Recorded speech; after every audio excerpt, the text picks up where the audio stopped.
What is happening on day one of the lockdown?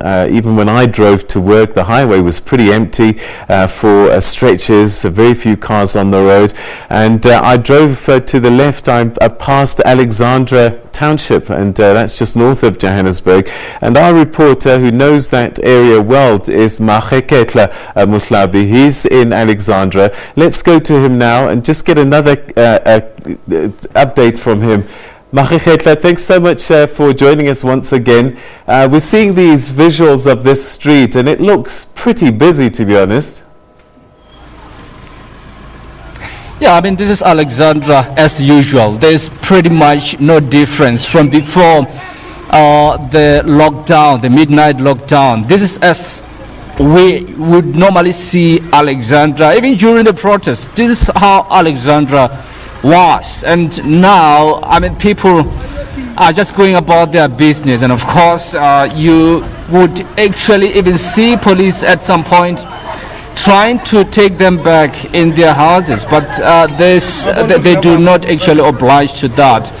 But the other thing that we have actually seen, Peter, is that as soon as police or even soldiers come through driving like we are now, more people come out of their houses to see the soldiers. But what we have also noticed is that obviously the soldiers as well as police, I think they're just trying to observe. They are not necessarily pushing them, you know, using force or any form of force to actually make sure that these people are observing the lockdown. But we're just going to speak to some of them here, Peter, just to get a sense of why they are outside. My brother, I'm just going to stretch this mic to you.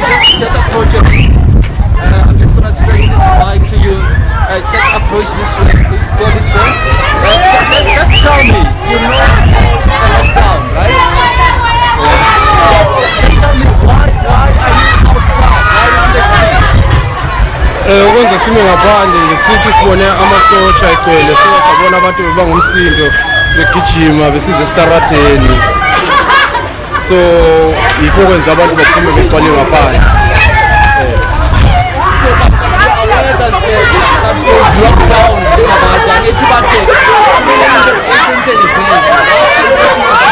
Yeah, bona kuthi ngaphandle so sibona abantu baphume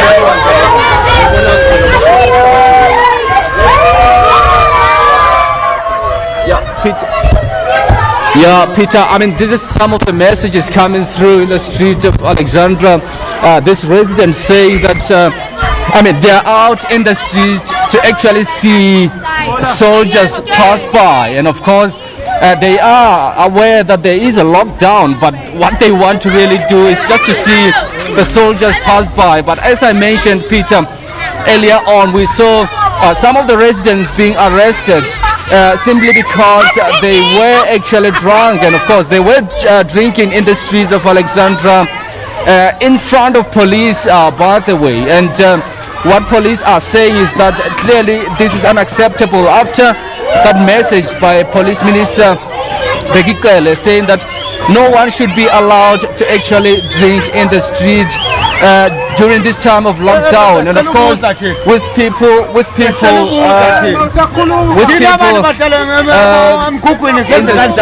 all right,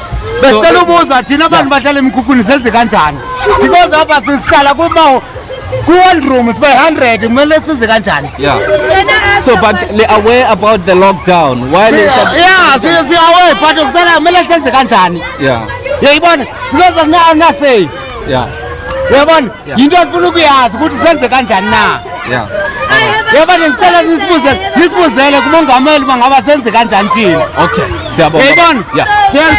all right, that's one of the message here in the street, Peter. One of the residents asking to say what exactly should they do during this lockdown, because they live under one roof as a family. In most cases, of course, we've covered those stories. 7 members of the same family living under one room or one shack And of course, many others living, as many as 12 of them living under the same roof. And the question coming out of the streets of Alexandra is, how exactly are they supposed to actually observe the lockdown when in fact there is a lot of them living under the same roof? And of course, others saying that, I mean, they've been actually trying to get assistance of better housing, to get a better shelter, but nothing has been coming forth. I think this is the same message that you had throughout that total shutdown just a couple of months ago, Peter. But of course, as I mentioned, police are around here, soldiers are around here in Alexandra to make sure that, or perhaps to observe if people are actually following the rules of this lockdown. But at this stage in Alexandra, there's actually no one actually who appears to be adhering to the rules of the lockdown. MAAKETLA, have you seen spaza shops and food outlets open at all in Alexandra today? Yeah, in fact, when we drove around here, we saw some of the spaza shops open, and of course, those are the spaza shops by which the police passed by, and of course, we didn't see any police perhaps getting off the vans trying to speak to them. And I think they understand that these are spaza shops that actually sell food. And as I mentioned earlier on, Peter, I mean, some of these people here in Alexandra, they probably, some of them managed to get, pay last night, and which is why you saw them in those long queues this morning trying to actually buy food. And of course, that's some of the message that we are getting on the ground to say that in as much as we saw people panic buying at that time, some did not even have money to do that. And amid this lockdown, of course, it's a day one of the lockdown, but others are then forced to actually spend as little as they can to actually buy food for their families. And as you know, Peter, I mean, many people here are unemployed. The socio-economic conditions of Alexandra are dire. And of course, we know that people live from hand to mouth, which is why there is a lot of struggle in this informal settlement. And of course, which is why you actually saw people standing in long queues in the morning. My colleague Hasina Gori was there covering that story. We saw a lot of people, of course, saying that we're actually here to actually buy food for our families. We could not manage to do that during the course of the week or even before the lockdown was announced. So this is the reason why many of them were actually in those long queues. But as you can see in that picture, people going about their business in Alexandra, and this is actually the picture that you'd see in almost every street in Alexandra. All right, MAAKETLA, that's where we're going to leave it for the time being. Thanks very much indeed for that update from Alexandra, just north of Johannesburg.